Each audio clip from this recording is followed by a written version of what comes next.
কোথায়? ও বাবা, তুমি তো স্নান করছো, আমার সাথে তো তোমাকে যেতে হবে। এই যা।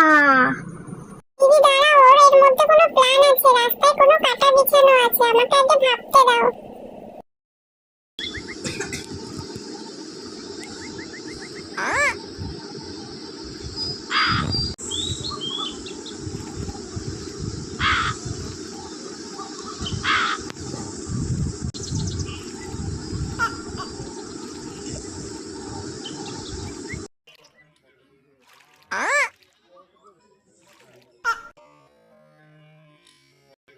দিদি তুমি দাঁড়াও, আমি আসছি, টেনশন করো না, আমি চাবি নিয়েই ফিরবো। তুই আমার সাথে চালাকি করছিস? দাঁড়া, তুই আমাকে ভেবেছিস ফাঁদে ফেলবি? আমি বারবার তোর ফাঁদে আর পা দেবো না। একবার পড়েছিলাম বলে তুই ভেবে নিস না তুই বারবার আমাকে জব্দ